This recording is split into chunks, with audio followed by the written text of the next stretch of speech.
29واں روزہ ہے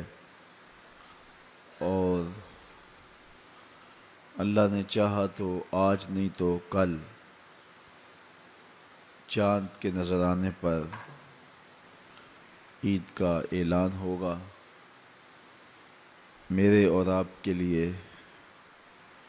فرحت اور اداسی کی ملی جلی کیفیات ہوں گی۔ عید کی خوشی، مسرت اور روزوں کے جانے پر طبیعت میں ایک اداسی کی سی کیفیت۔ ایک طرف یہ مسرت کہ شکر ہے اللہ نے روزے رکھنے کی توفیق نصیب کی، دوسری طرف یہ خدشہ کہ جس طرح کے ہمارے روزے ہیں پتہ نہیں قبول بھی ہوئے یا کہ نہیں۔ ماہ صیام کے لمحے جب اپنے اختتام کو چھو رہے ہوں تو ہماری یہ دعا، ہماری تمنا ہمارے لبوں پہ مچلنی چاہیے کہ مالک تو نے پورا ایک مہینہ ہمیں جن توفیقات سے مالا مال رکھا، پنجگانہ نمازوں کی توفیقات دی، تلاوت کلام مجید دن کے اجالوں میں اور رات کی تنہائیوں میں میسر رہی، اور امور خیر جو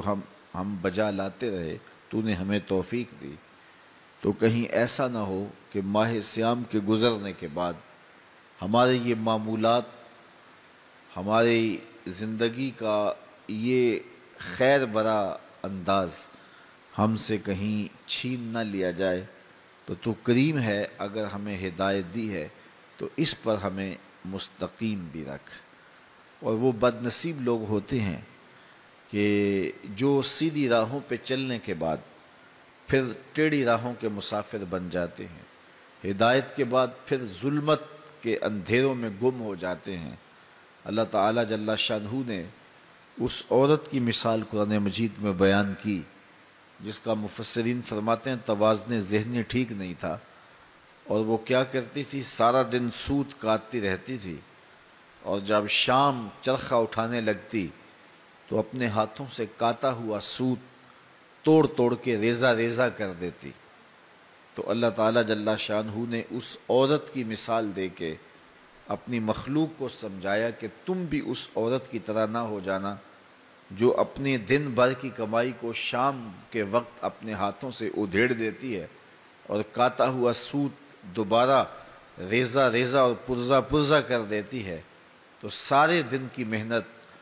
اکارت چلی جاتی ہے۔ تو کہیں اے ایمان والو، میرے رسول کے دامن سے وابستگی اختیار کرنے والو، کہیں تم بھی اپنا طرز زندگی یوں نہ بنا لینا کہ سارا دن سوت کاٹو اور شام کو اپنے ہاتھوں سے ریزہ ریزہ کر دو۔ ہمیں ماہ صیام میں اللہ تعالیٰ نے ایک موقع دیا باطن کے تزکیے کا، اور بہرحال بہت ساری کوتاہیوں کے باوجود ہمیں بہت کچھ ماہ صیام میں نصیب ہوتا ہے، تو اگر ہم اس کو بعد میں بھی برقرار رکھ سکیں تو پھر ہر سال کی لائی ہوئی تبدیلی چند سالوں کے بعد ہمیں ایک ایسا انسان بنا کے کھڑا کر دے گی جو رب کا مطلوب ہے اور جو دین کا تقاضا ہے۔ جو ہی ماہ صیام اپنے اختتام کی منزل کو پہنچتا ہے تو ایک دم جو ہے وہ بدی کا ماحول پھر پھیلنے لگ جاتا ہے۔ اس لیے جو ہے ہمیں اپنی کی ہوئی کمائی کو برباد نہیں کر دینا چاہیے، بلکہ اس محنت کی حفاظت کرنی چاہیے۔ حضرت عمر رضی اللہ تعالی عنہ عید کے دن رو رہے تھے، کسی نے کہا کہ آج تو مسرتوں بڑا دن ہے تو تم رو رہے ہو، تو فرمانے لگے کہ مجھے نہیں پتا کہ یہ یوم عید ہے یا یوم وعید ہے۔ تو کہا یہ کیا بات آپ نے کر دی؟ تو فرمانے لگے کہ اگر تو میرے روزے قبول ہو گئے ہیں تو پھر تو یوم عید ہے، اور اگر نہیں ہیں تو پھر عید کے دن منہ پہ مار دیے جاتے ہیں تو پھر یوم وعید ہوتا ہے، اور میں نہیں جانتا کہ میں مقبولین میں سے ہوں یا مطرودین میں سے ہوں، میں قبول کر دیا گیا ہوں یا رد کر دیا گیا ہوں۔ تو اس لیے یہ خدشہ بھی اپنی جگہ پہ، اور یہ توفیق نصیب ہوئی اس کی قبولیت کی امید بھی اپنی جگہ پہ، لیکن جو تیسری چیز ہے وہ بھی یہاں بیان فرمائی کہ بس جو توفیق تمہیں نصیب کر دی گئی، خیر کے امور کی توفیقات سے تمہیں نواز دیا گیا، اب اس کے چھن جانے کا خوف بھی تمہارے ساتھ لگا رہنا چاہیے، اور تم اللہ سے دعا مانگ کر اس خوف کا دفیہ کر سکتے ہو، تاکہ وہ ایک حصار بن جائے دعا تمہارے لیے، اور روک بن جائے تمہارے لیے، اور تمہاری کی ہوئی کمائی کہیں لٹنے نہ پائے، برباد نہ ہونے پائے۔